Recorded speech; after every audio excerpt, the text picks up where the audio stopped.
O segundo selo sai e continua até o fim. O terceiro selo sai e continua até o fim. Quarto, quinto, sexto, sétimo, cada um deles termina exatamente aqui no fim. E no tempo do fim, estes livros que estiveram enrolados todo esse tempo, com estes mistérios neles, são abertos. Então saem os mistérios para ver o que é isto. Mas realmente eles partiram na primeira era da igreja, porque a igreja, primeira era da igreja, recebeu a mensagem como esta. O irmão Branham bate no púlpito 3 vezes. Saiu um cavaleiro sobre um cavalo branco. Está vendo? Quem é ele? Ele é poderoso em seu poder conquistador. Ele é um grande indivíduo em seu poder conquistador. Quer que eu diga quem ele é? Ele é o anticristo. Exatamente o que é. Agora, porque, veja, se um anticristo, Jesus disse que os dois seriam tão semelhantes que enganaria até os escolhidos, a noiva, se possível fora. Anticristo é um espírito anticristo. Lembrem-se que nas eras da igreja, quando abrimos a primeira era da igreja lá atrás, verificamos que o Espírito Santo estava contra certa coisa a que eles tinham dado início naquela era da igreja e que foi chamada as obras dos Nicolaítas. Lembram-se disso? A congregação diz amém. Nical significa conquistar. Laico significa a igreja, os leigos. Nicolaíta, conquistar os leigos. Tirem o Espírito Santo da igreja e deem-no todo a um homem santo. Que ele seja o chefe disso tudo. Vocês estudaram isso, vejam, Nicolaíta. Notem, Nicolaíta era um dito em uma igreja. Tornou-se uma doutrina na próxima era da igreja. E na terceira era da igreja foi uma imposição. E eles fizeram o concílio de Niceia. E tornou-se então uma doutrina em uma igreja. E qual foi a primeira coisa que aconteceu? Uma organização a partir dela. Agora, está certo? Amém. Diga-me, onde a primeira igreja organizada veio? Igreja Católica Romana. Diga-me se Apocalipse não diz no livro de Apocalipse 17 que ela era uma prostituta e suas filhas eram meretrizes. Essa é a mesma coisa que se organizou com ela, meretrizes, tomando a abominação, a imundícia das suas prostituições como doutrinas, ensinando como doutrina preceitos dos homens. Note, veja, ele parte para conquistar. Note, ele não tem coroa, o cavaleiro sobre o cavalo branco. É do que estou falando aqui, está vendo? Um arco, e foi-lhe dada uma coroa depois, está vendo? Ele não tinha uma coroa para começar, mas foi-lhe dada uma coroa. Note, mais tarde foi-lhe dada uma coroa. Sim, 3 delas, 3 em uma. Isso foi 300 anos mais tarde, no concílio de Niceia, quando ele partiu, um espírito nicolaíta, para formar uma organização entre o povo. E então prosseguiu, continuando, tornou-se um dito. Então tornou-se uma doutrina. Lembre-se, Cristo falando à igreja, disse: aborreces as obras dos nicolaítas, as quais eu também aborreço. Tentando conquistar, tomar o Espírito Santo, somente um homem santo, ele podia perdoar todos os pecados e tudo mais. E acabamos de ler isto aqui. Paulo falou disto.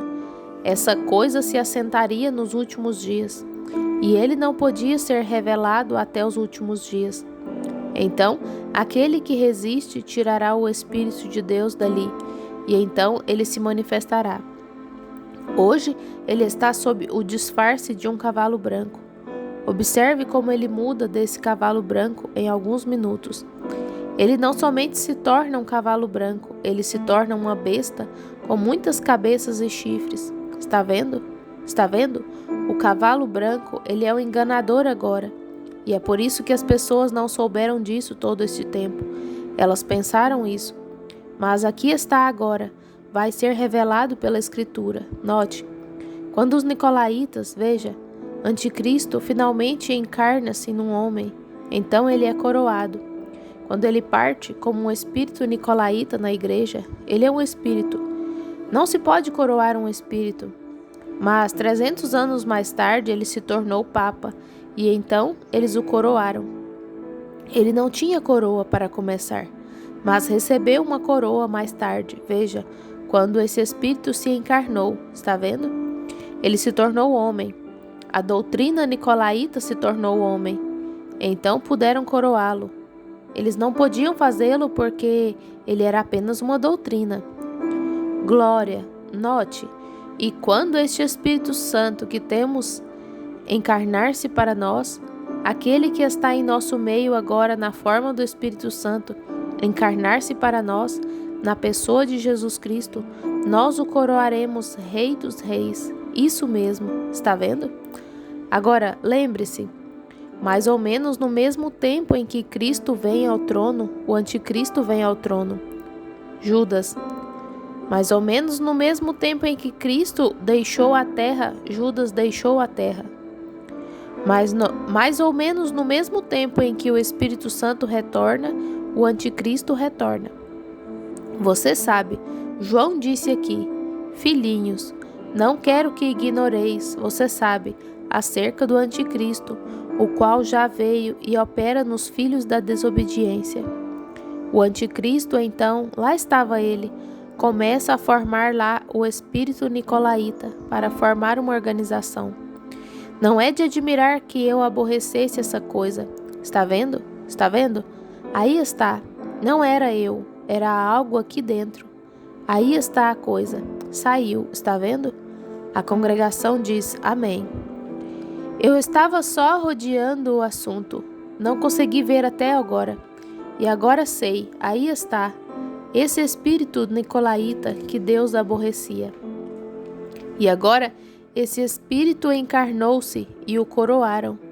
E aqui está, aqui mesmo, o que a Bíblia diz que fariam com ele. É perfeito. Oh, que coisa! Encarnado. Ele se tornou homem e então o coroaram. Leia, note.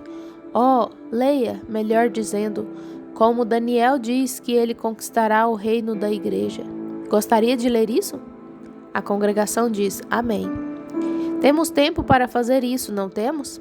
Amém. Muito bem, ouça, regressemos a Daniel só por um momento. Abra no livro de Daniel e leremos só por um momento, e não demoraremos, talvez mais de 15, 20 minutos ou 30, ou por volta disso. Está bem? Amém. Tomemos Daniel, capítulo 11, e tomemos o versículo 21. Aqui está Daniel. Daniel falando agora como este indivíduo vai conquistar. Depois se levantará em seu lugar um homem vil, Roma falando, ao qual não tinham dado a dignidade real. Agora observem, mas ele virá calado e tomará o reino com engano. Exatamente o que fez. Foi isso o que Daniel disse que este anticristo faria. Ele se encaixará com as pessoas, sim, se encaixará com o que elas querem para este dia, para as igrejas. Porque nesta era da igreja, eles não querem a palavra, Cristo, mas querem igreja. Em primeiro lugar, não lhe perguntam se você é cristão. A que igreja você pertence? A que igreja? Eles não querem Cristo, a palavra. Você vai lhes falar sobre a palavra e como se corrigirem? Eles não querem isso. Eles querem algo, simplesmente viver da maneira que queiram e ainda pertencerem à igreja e passarem por pessoas de testemunho. Está vendo? Está vendo? Assim, ele se encaixa exatamente com o que querem. E lembre-se, ele finalmente foi chamado ela na Bíblia. E ela era uma prostituta e tinha filhas. Preenche as exigências do dia. O que as pessoas querem, aí está. Deus prometeu.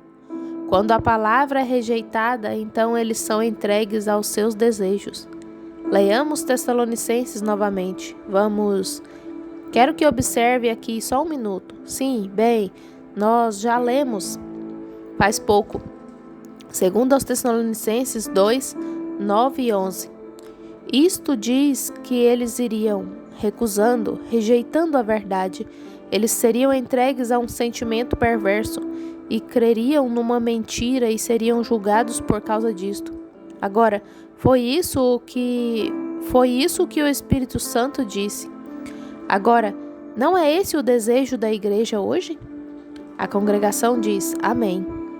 Você tenta dizer às pessoas que têm de fazer isto, aquilo ou aquilo mais, e lhe dirão rapidamente que são metodistas, presbiterianas, ou seja o que for, que elas não têm de aceitar o que você diz. Está vendo? Certamente, elas querem assim. E Deus disse, se crerem, eu deixarei que assim seja. E realmente farei que creiam que isso é a verdade, porque lhes darei um sentimento perverso quanto à verdade. Agora, veja aqui o que a Bíblia diz também.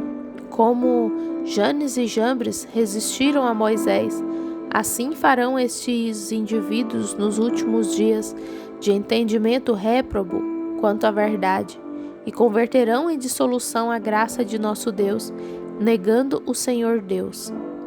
Agora, você vê onde isso está? Não somente católicos, mas protestantes. É a coisa toda. É todo o mundo organizado.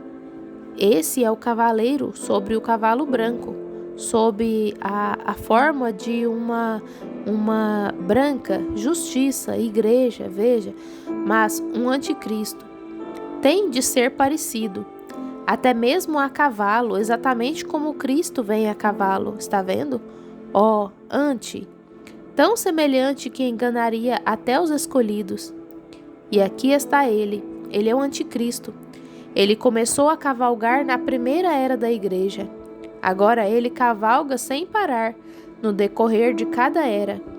Agora observe-o, você diz, lá atrás no tempo dos apóstolos, ele era chamado Nicolaíta lá. Então, na próxima era da igreja, então ele tornou-se uma doutrina na igreja. Primeiro ele era apenas um dito, então tornou-se uma doutrina.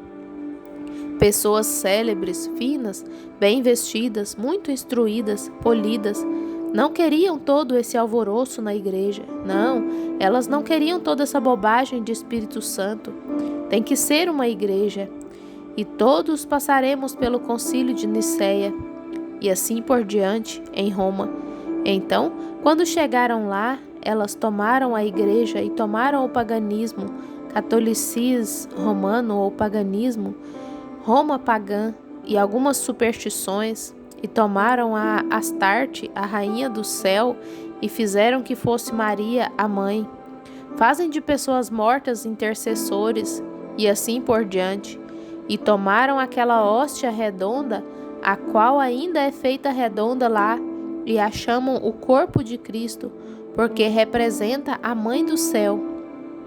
E o católico passa e faz o sinal da cruz, porque as velas estão acesas ali. Supõe-se ser a hóstia que é transformada em Deus pelo poder do sacerdote, quando não passa de puro paganismo. Está vendo? Isso mesmo. Eu simplesmente não entendo. Bem, sim, entendo. Sim, entendo. Sim, Senhor. Eu entendo pela graça de Deus, certamente. Agora, note, que coisa. Como eles podem fazer isso? Está vendo? Eles são entregues aos seus desejos. Não, isso é verdade. Você não tem de fazer isso, não, Senhor. Se não quer fazer, você não é forçado a fazê-lo. Se você não quer se conformar com a maneira de Deus para viver e coisas tais e adoração, você não tem de fazê-lo. Deus não obriga ninguém a fazê-lo. Mas deixe-me dizer-lhe uma coisa. Se seu nome foi colocado naquele livro da vida do Cordeiro, Antes da fundação do mundo, você ficará tão alegre em cumprir isso que você não vê a hora de fazê-lo. Veja que você diz: quero que você entenda que sou igualmente religioso. Bem, isso pode ser verdade. Veja, quem poderia dizer que aqueles sacerdotes não eram religiosos nos dias do Senhor Jesus? Quem poderia dizer que Israel não era religioso no deserto, quando eles eram até... Bem, Deus me abençoou tantas vezes. Sim, Ele os abençoou. Sim, eles nem tinham de trabalhar para viver. Ele os alimentou do céu. E Jesus disse: eles estão todos perdidos e mortos e pereceram. Nossos pais, eles disseram, comeram maná no deserto por 40 anos. Jesus disse: e eles estão todos mortos, eternamente separados. Está vendo? Ele disse: mas eu sou o pão da vida que desceu de Deus, do céu. Se alguém come este pão, nunca morrerá. Está vendo? Ele é a árvore da vida.